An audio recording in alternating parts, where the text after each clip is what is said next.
안녕하세요. 성경적 재정 강의 집스의 박은서 목사입니다.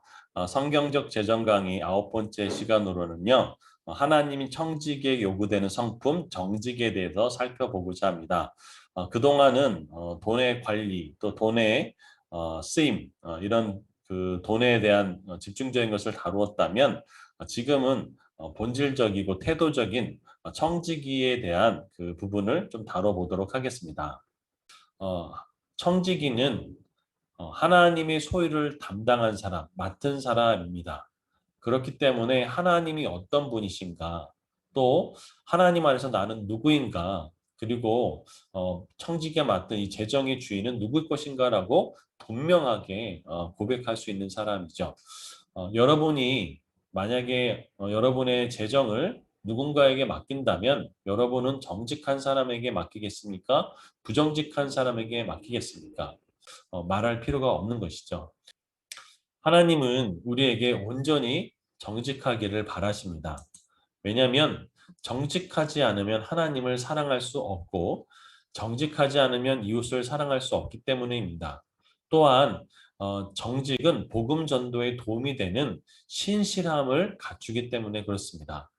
또한 정직은 하나님의 인도를 확증해 주고 또 아주 작은 부정직한 행동도 우리에게는 해롭기 때문에 그렇습니다.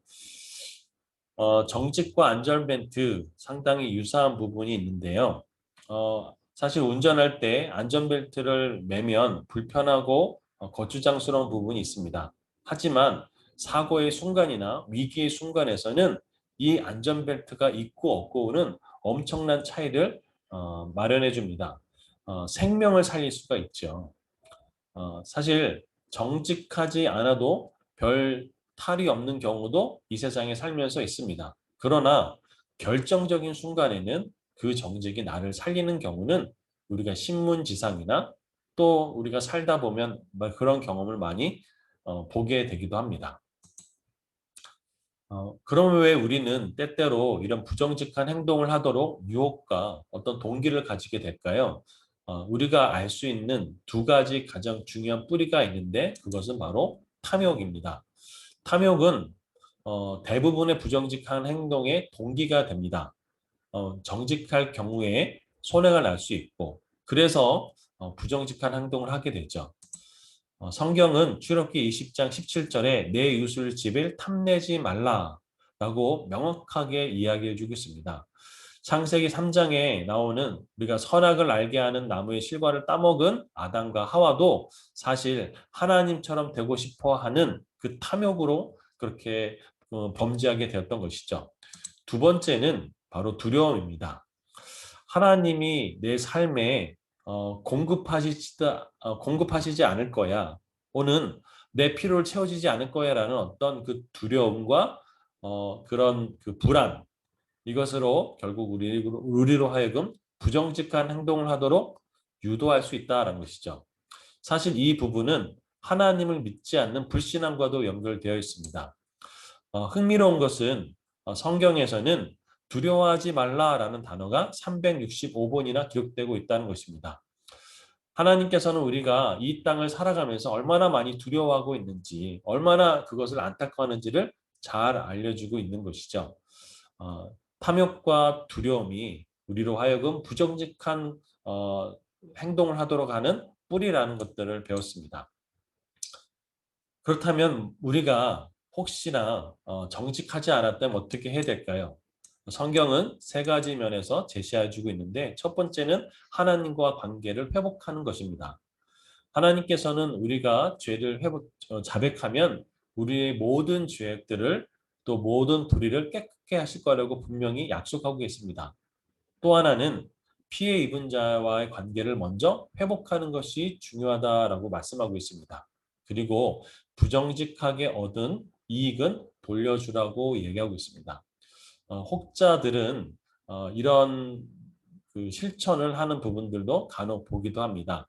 어렸을 때 몰래 문방구나 어떤 상점에서 훔쳤던 비용을 다시 되갚는 그런 경우들도 보았습니다.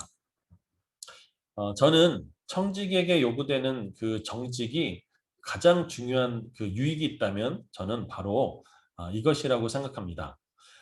시편 15편 1절에서 2절 말씀인데요. 읽어드리겠습니다. 여호와여 주의 장막에 머무를 자 누구요며 주의 성산에 사는 자 누구요니까. 하나님의 장막 또 하나님이 계신 성산은 하나님과 친밀하게 지내는 곳이죠. 하나님이 계신 곳이죠. 근데 거기에 가장 먼저 나오는 조건이 뭐냐면 정직이라고 얘기하고 있습니다.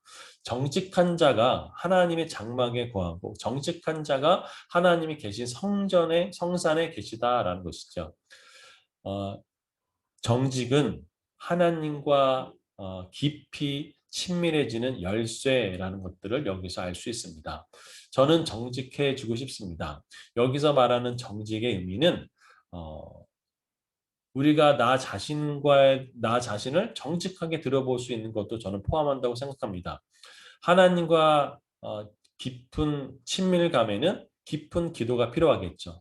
저는 깊은 기도가 정직한 기도라고 생각합니다. 우리는 때때로 나이스하게 보이기 위해서 하나님께 화가 나고 섭섭한 마음이 들어도 그렇지 않은 것처럼 거룩한 것처럼 이렇게 하나님께 대할 때도 있죠.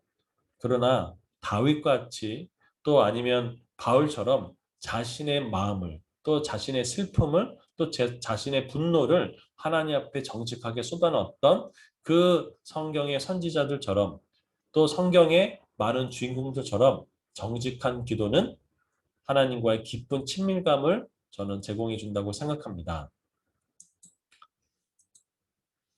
또한 지도자에게는 정직한 성품이 요구됩니다.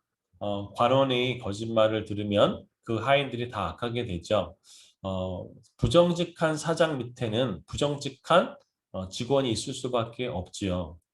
또한 뇌물을 성경에서는 받지도 말고 주지도 말라고 분명히 이야기하고 있습니다.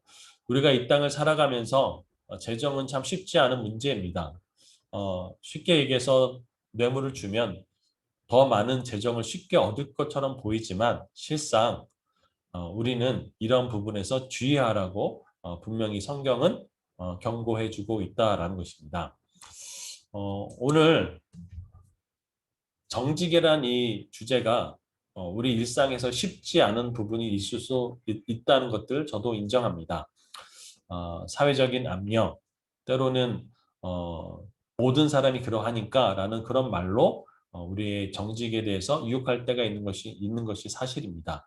그러나 하나님이 누구이고 또 나는 하나님에서 누구이며 또 물질의 소유가 누구 것인가 그리고 나는 누구인가 이 부분에 대해서 우리가 더 분명하게 안다면 우리는 하나님이 요구하신 정직한 청지기로 이 땅을 살아갈 수 있다고 저는 생각합니다.